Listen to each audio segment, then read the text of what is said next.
Olá, queridos. Graça e paz. Que alegria ter você por aqui. Estamos todos nós nesse período falando sobre a guerra que está ocorrendo em Israel. Eu queria, como teólogo, como alguém que já esteve em Israel algumas vezes, dar a minha opinião, e tentar responder algumas perguntas, que muitos têm me feito. Por que da guerra? Quando iniciou a guerra? Por que esse ódio? Quem é esse povo? E quando vai acabar essa guerra? Não é? E tentando responder essas perguntas, resolvi fazer esses vídeos. São perguntas corriqueiras que eu tenho ouvido nesse tempo aí. Mas antes, porém, de responder pelo menos 5 perguntas, eu quero, nesse instante, pedir a você, caso você já seja inscrito em nosso canal, você possa dar um joinha aí, porque isso vai fortalecer demais o nosso canal, ok? Se você não é inscrito, por favor, inscreva-se. Isso vai nos ajudar bastante. Dê um joinha aí, compartilhe com o maior número de pessoas possíveis. Assim o YouTube vai entender que esse vídeo tem alguma relevância e ele vai apresentar para outras pessoas, né? Passando aí a marca de 100 visualizações, ele mostra para outra pessoa. E nós não temos outro objetivo a não ser informar, compartilhar acerca das boas novas do Evangelho. Esse é o nosso objetivo. Mas sem mais demora, vamos lá tentar responder algumas perguntas. 5 pelo menos. Primeira pergunta: quando começou essa guerra e essa diferença? Precisamos entender que há 3 povos ocupando praticamente o mesmo território. Todo Israel, inclusive incluso ali a Cisjordânia e também a faixa de Gaza, todo Israel é um estado pequeno, menor do que o Rio de Janeiro. Você consegue cruzar de uma ponta a outra em um dia, né? É um estado pequeno e onde se concentra os palestinos é alguma coisa menor do que o Rio de Janeiro. E o Rio de Janeiro, para você ter uma ideia, a capital do Rio de Janeiro, ela tem 8 milhões de pessoas, com 3 vezes maior é o tamanho em relação à, à faixa de Gaza, aquela região ali onde estão os palestinos, a Cisjordânia, e assim sendo, mesmo tendo 3 vezes o, o tamanho da cidade do Rio de Janeiro, comporta, está ali socado, empinhado, alguma coisa em termos de 2 milhões de pessoas só nessa região de conflito. Quando começou essa guerra? Essa guerra é muito antiga, é uma guerra bíblica. A notícia e a mídia, obviamente, noticia isso aí, é o fato que está acontecendo em tempo real, as pessoas filmam, postam e tal, mas isso é muito antigo e eu lamento informar que não vai parar por aqui. Só vai terminar isso quando o Senhor voltar. Porque são 3 povos. O povo de Israel são descendentes de Isaac, diretamente. Há um outro povo, que é o povo árabe, descendente de Ismael. E há um outro povo que esse pouco se fala, que de fato está provocando essa guerrilha toda, que são os filisteus, são os palestinos, que são descendentes de filisteus. Esse pessoal que sempre guerreou contra Israel, guerreou nos tempos bíblicos, lá dos primórdios, do tempo de Moisés até o tempo de hoje, eles são inimigos mortais de Israel. Porém, é um povozinho pequeno, numericamente falando, é alguma coisa aí cheio de ódio no coração, umas 100 mil pessoas que cria esse tumulto todo aí. Não é? E essas 100 mil pessoas têm o apoio também dos inimigos declarados de Israel, que é o Irã e também o Líbano.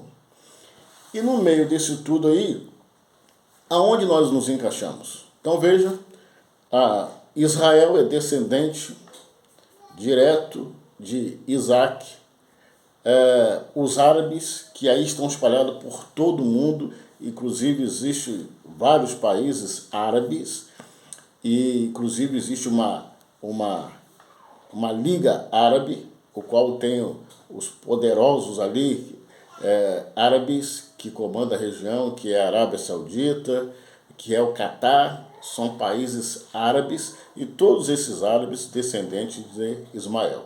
Ponto. Por que da briga? Principalmente a briga atual agora. Eles nunca antes, e o estrago foi grande por isso. Normalmente era homem-bomba que entrava em Israel, normalmente um foguete ou outro. Dessa vez eles resolveram penetrar por terra, porque pelo ar é quase impossível, né, atingir alguma coisa em Israel. Não é impossível, mas é quase dado o domo de fogo, se eu não me engano, é o escudo antimíssil deles lá. E o que eles querem? E o que eles querem é justamente que o povo palestino, esses filisteus, descendentes de filisteus, misturado aí, né, com alguns árabes descendentes de Ismael, eles querem que Jerusalém Oriental, onde tem aquela cúpula, tem ali, mas a iluminação não está deixando você ver, mas todos que conhecem, tem uma foto de Israel, você vai ver uma cúpula dourada no meio. E aquela cúpula dourada no meio é justamente uma mesquita islâmica construída no século VII, que é a menina dos olhos dos palestinos. Então, o que eles querem politicamente, quer tomar força, que a capital da Palestina seja a Jerusalém Oriental. E, por sua vez, Israel não aceita abrir mão da sua capital histórica, que é Jerusalém Oriental. Então, essa briga é uma briga política que eles querem resolver na força do braço. E nessa força do braço, essa guerra, infelizmente, ela pode cessar agora, ter calma, mas ela só terá o seu fim, segundo a minha interpretação, quando o Senhor voltar em glória para arrebatar o seu povo, aí essa guerra acaba. Enquanto isso, esses filisteus que lutavam do tempo de Moisés não estão cansados, estão lutando até o dia de hoje, com a tecnologia de hoje. Então, o povo é islâmico, o povo é judeu, o povo é descendente de filisteus. Uma outra questão, não é, que é importante nós falarmos sobre isso aqui. Existe uma corrente teológica chamada teologia da substituição. Isso tem tudo a ver com a gente. O que é a teologia da substituição?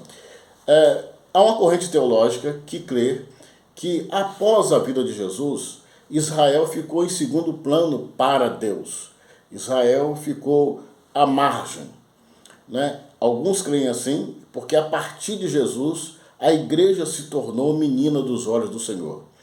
Eu, particularmente, penso que não existe substituição. O Senhor veio cumprir a lei e ele tem um propósito de salvar toda a humanidade. A exemplo do texto que diz que ele veio para os seus e os seus não o receberam. E todos quanto o receberam têm o privilégio de se tornarem filhos de Deus. E é o que nós nos tornamos, filhos de Deus, por adoção. Mas Deus, por sua vez, não esquecera Israel. Israel é um povo escolhido de Deus, é um povo que Deus separou para si e sempre será assim. E eu penso desse jeito: a igreja jamais irá substituir Israel. Israel é o relógio do mundo. Por isso a razão desse meu vídeo. Precisamos olhar para Israel como o relógio do mundo e perceber a nossa semelhança e perceber o quanto estamos ligados nós, brasileiros, com Israel, e precisamos ter uma visão ampliada, uma visão profética. Veja, Israel nasce em 1948 com o voto de Minerva de um brasileiro chamado Graça Aranha. Esse moço deu o voto de Minerva lá. E hoje, 2023, o Brasil ele está presidindo temporariamente o Conselho de Segurança da ONU. Isso não é nada e isso é muita coisa ao mesmo tempo. Não é nada em quê? Porque o órgão não tem poder prático nenhum, mas tem poder de resolução. tem poder no mundo espiritual e o Brasil tem essa chave na mão. Teve a chave em 1948 e tem a chave nesse período agora. E nós estamos intimamente ligados com Israel. E a palavra do Senhor nos orienta no Salmo 122, versículo 6, que nós devemos orar por Israel e orando por Israel nós somos abençoados. Então, queridos, a minha proposta com esse vídeo é que você ore abençoando Israel.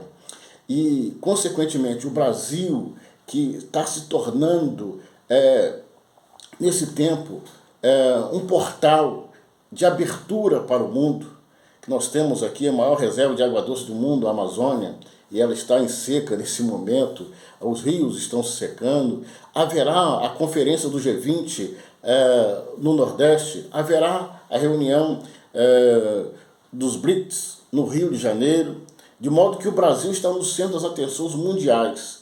E nós precisamos voltar os nossos olhos para Israel, abençoar Israel, pedir que Deus abençoe e oriente lá o seu primeiro-ministro, a fim de que ele possa ter iluminação de Deus para tomar as decisões nesse tempo. E nós, quanto brasileiros, quanto dirigente, quanto aqueles que nesse momento estão com o Conselho de Segurança na mão, possamos abençoar Israel, porque uma vez que abençoamos Israel, toda a nossa nação também será abençoada.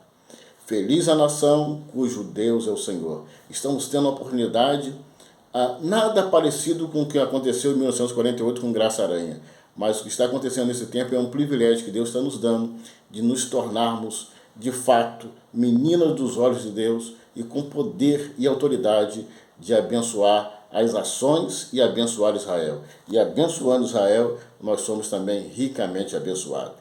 Que Deus abençoe você, sua casa, a sua família e que a sua visão espiritual seja ampliada nesse tempo que Deus nos chamou, contra os brasileiros, para abençoar. E abençoando, nós somos abençoados. E aqueles que não receberem a nossa bênção, a bênção voltará para nós. Então aproveite o portal aberto e abençoe Israel de forma maiúscula e, consequentemente, a bênção do Senhor chegará até a sua casa. Que Deus abençoe você, Deus abençoe a sua casa, Deus abençoe a sua família. O vídeo está até dando, está dando aí um delay, não é? Está até doido, tamanho é o assunto que nós estamos falando. E agora, o próprio celular aí, a própria câmera, resolveu cortar de uma forma doida aí. Mas tudo isso eu entendo que é um propósito a fim de que você receba essa palavra e seja abençoado em nome de Jesus. Graça e paz.